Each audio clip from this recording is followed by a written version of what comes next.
দরজায় কড়া নাড়ছে বিজয়ের আহ্বান, লাখ লাখ শহীদের প্রাণের বিনিময়ে অর্জিত স্বাধীনতার স্বাদ পাবে বাংলাদেশ। দখলদার হানাদার বাহিনীর পরাজয়ের মাধ্যমে শুরু হবে নতুন যাত্রা, নতুন ভোরের আলো। ক্যালেন্ডারের হিসেবে তখন 14 ডিসেম্বর। ব্যবধান খুব একটা বেশি নয়, তবে সেদিন শেষ অপচেষ্টার অংশ হিসেবে ঘটানো হয় নির্মম হত্যাকাণ্ড। দীর্ঘ 9 মাসের লড়াইয়ের অবসান হতে যাওয়ার আগ মুহূর্তে বেদনার বিষ বাষ্প ছড়িয়ে দেওয়া হয়েছিল বুদ্ধিজীবী হত্যাকাণ্ডের মাধ্যমে।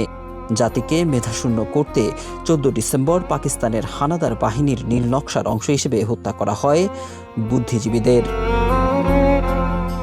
71-এর 25 মার্চ রাতে অপারেশন সার্চ লাইটের মাধ্যমে যে হত্যাযজ্ঞ শুরু করে পাকিস্তানি বাহিনী, এরপর পুরোটা সময়ই এদেশের বুদ্ধিজীবী, মুক্তিযোদ্ধা সহ নিরস্ত্র মানুষকে হত্যা করে দখলদার বাহিনীটি। তবে বিজয়ের প্রাক্কালে দেশীয় দোসর রাজাকার আলবদর বাহিনীর সহযোগিতায় এ হত্যাযজ্ঞ ভয়াবহ রূপ নেয়। ডিসেম্বরের 14 তারিখ পরিকল্পিত পন্থায় বুদ্ধিজীবীদের নিধন পরিকল্পনা বাস্তবায়ন করে ঘৃণিত পাক বাহিনী। সেদিনের সেই বর্বরতা এতটাই নিকৃষ্ট ছিল যে বাদ দেওয়া হয়নি সাংবাদিক, রাজনীতিবিদ, ব্যবসায়ী, সাহিত্যিক, শিক্ষাবিদ, শিক্ষার্থী, এমনকি চিকিৎসকদেরও। সদ্য স্বাধীন বাংলাদেশের সংবাদপত্রগুলোতে বের হতে থাকে একের পর এক নিহত বুদ্ধিজীবীর মরদেহ শনাক্তের খবর। এই হত্যাকাণ্ডকে মানব ইতিহাসের নৃশংসতম হত্যাকাণ্ড বলে বর্ণনা করেছিল দৈনিক ইত্তেফাক। অন্যদিকে দৈনিক পূর্বদেশ শিরোনাম করেছিল রক্তস্নাত বাংলাদেশ কাঁদো। পত্রিকাটি লিখেছিল, একদিকে স্বাধীনতার আনন্দ, অন্যদিকে লাখো মানুষের আত্মহুতি। বেয়োনেট দিয়ে খুঁচিয়ে গুলি করে তুলে নিয়ে বুদ্ধিজীবীদের হত্যা করা হয়। কতজন বুদ্ধিজীবীকে হত্যা করা হয়েছে তার সঠিক হিসেব না পাওয়া গেলেও বাংলাপিডিয়া থেকে একটা ধারণা পাওয়া যায়। বাংলাপিডিয়ার তথ্য মতে মুক্তিযুদ্ধের সময় সব মিলিয়ে সারা দেশে 1100 জনের বেশি বুদ্ধিজীবীকে হত্যা করা হয়েছিল।